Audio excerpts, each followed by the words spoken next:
So, Uncle Demi made a video where he was talking about how he thinks the 2K24 builder is gonna be free. It's gonna be open. As in, it's gonna be similar to how it was in 2K23 and 2K22, where you can just sort of make any build you want based off of like whatever you have in your mind. Like you have a certain number of attributes that you can allocate, and you can put that wherever you want to, whether it makes sense to do so or not. The reason that matters is a lot of people are under the impression that Uncle Demi played the game early, but not just played the game early, is deeply connected with the 2K devs, which it sounds like he is. I don't care one way or another about it to speculate this early, this far out from 2K24, what is or isn't going to be in there, but it does raise an interesting question.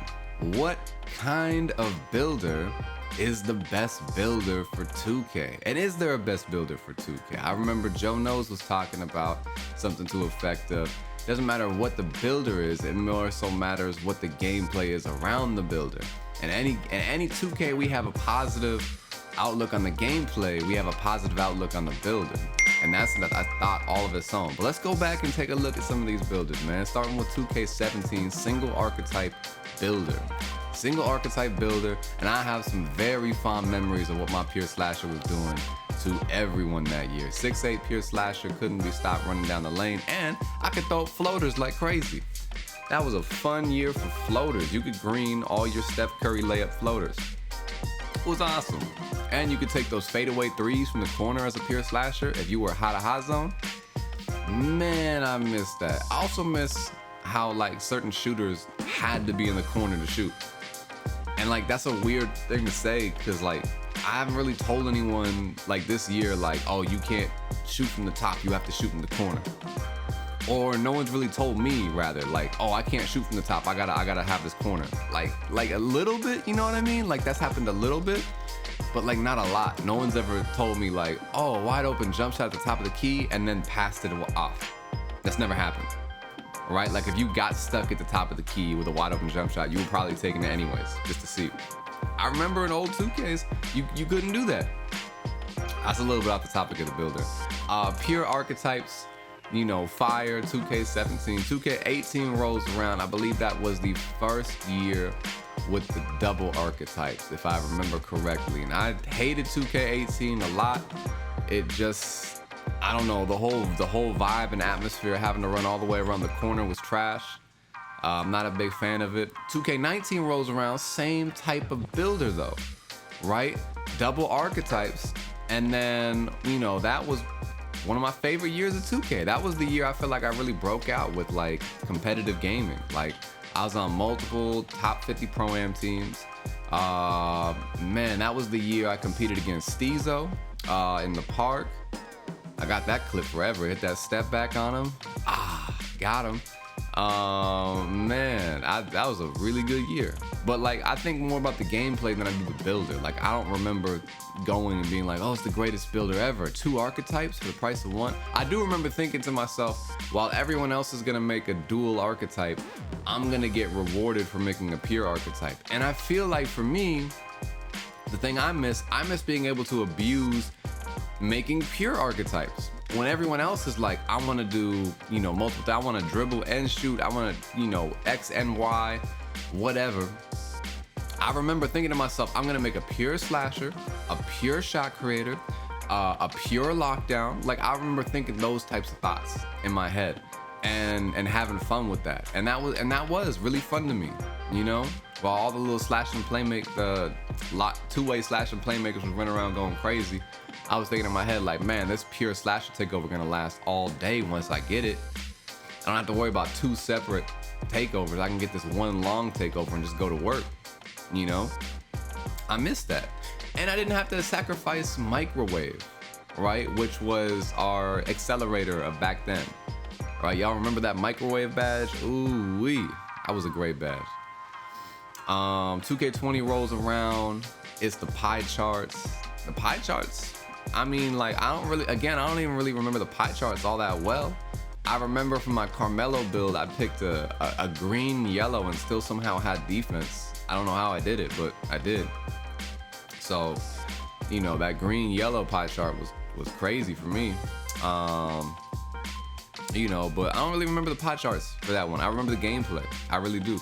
I remember thinking to myself, like, yeah, this is kind of like 2K19, except there's like a couple of animations that are a little more fluid. 2K20 was the first year that Space Creator became like really crazy because they added it in and you could get those crazy ankle breaking animations and everyone was talking about like abusing that. And I don't even feel like anyone really figured out how to use the badge. Like, for real. Like, I still use, the way I used it back in 2K20 is still kind of the way I'm using it now. You don't hear people talk about Space Creator nowadays that much, And here I am all these years later getting like hella ankle breakers. I'm having mixtapes go viral on TikTok for some of the ankle breakers I'm doing, So I don't know, I think there's like, 2K builds on itself every year. They add layers in, even when they flip the script up. 2K21 current gen, I believe, was still the pie charts, and then I think next gen they might have done something different. I honestly, next gen was a blur to me. I remember current gen thinking how fun it was to use this D-Rose build. I was averaging like 30 win percentage, high 90s.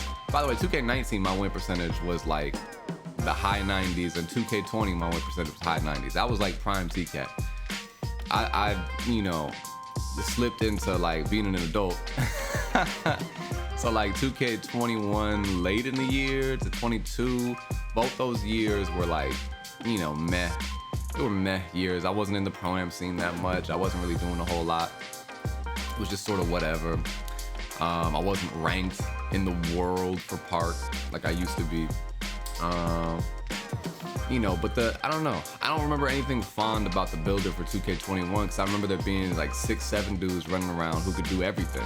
And I remember thinking like, I like 6-7 builds because I always had a 6-8 slasher or a 6-7 slasher every year. But I didn't like that everyone else was now gonna have my same build. And I wasn't gonna be unique doing anymore. I was gonna be just another person like in the crowd. So I didn't really like that. I was looking for more diversity. 2K22 rolls around and it seems promising because like you can kind of do whatever you want. And I remember being really excited for that too. I remember when 2K22 was like first dropping and they first announced, yeah, the builder, you complete freedom, whatever you want. I remember thinking how dope that was because we've been asking for it for a while as a community.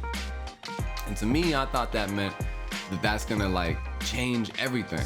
Like we're gonna have complete and total freedom. Like we're gonna see so many different builds.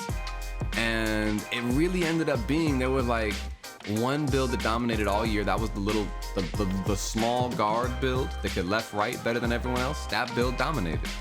And everything else was just sort of had to be, catered to or fit around that build because that was such a dominant build. You couldn't not have that build around you in competitive gameplay. So of course the locks have to fit that, the swings, the centers, everyone had to fit that mold. Right, and I wasn't a big fan of that. I made everything really uniform. This year, much like last year, builders opened, whatever we want, but there's like 6'1" is kind of the meta. And if you're not a 6'1", then you gotta be a 6'9", but you don't really see 6'9" point guards that often in the Pro-Am. Like you do kinda, and then you got the 5-out teams that go crazy, right? But if you're not a 5-out team, if you're a pick and roll team, you usually see those 6'1" running it at the higher levels. And they're still doing the same stuff. It's just now they actually have to like hit their shots, which is cool by the way, but I don't know. I like that it's open. I like that I have my freedom to create whatever I want. I figured out the offensive consistency thing super late into this year. But that was something I was really proud of, like, oh my goodness, because I had the freedom, even though it took me way too many builds, cost way too much money to do it.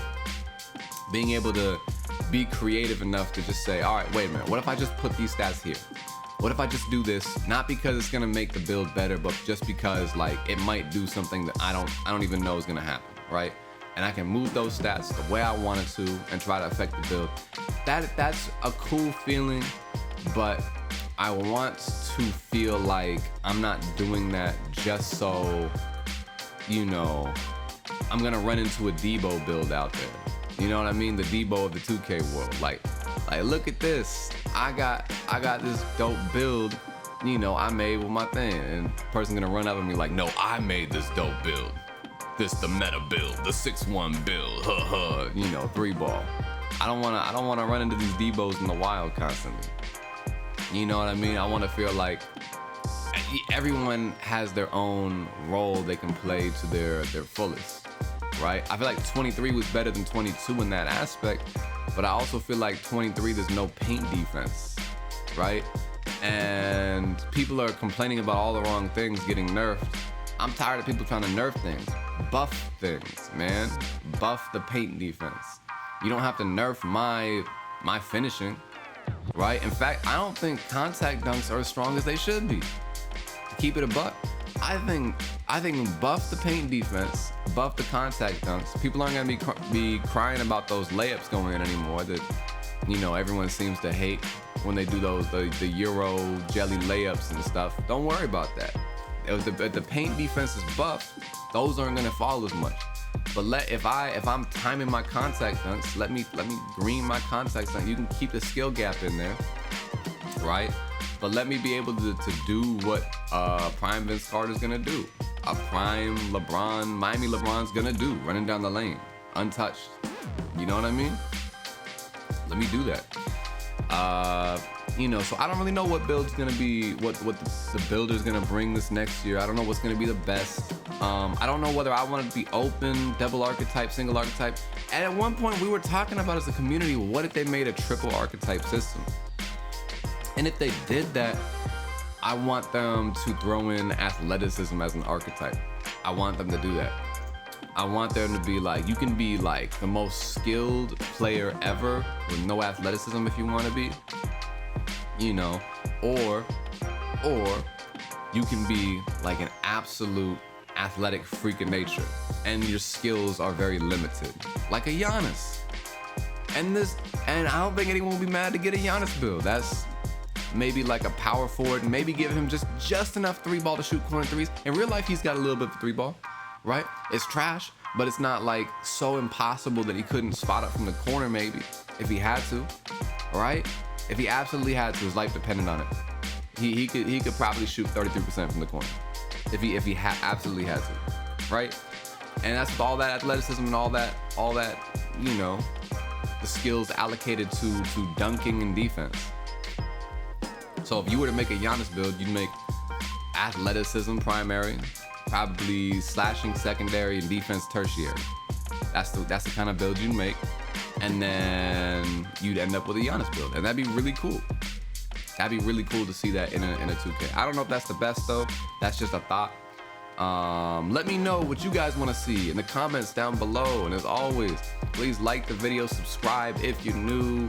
Trying to do this daily 2K content. As always, y'all have a wonderful rest of your day. I'm out.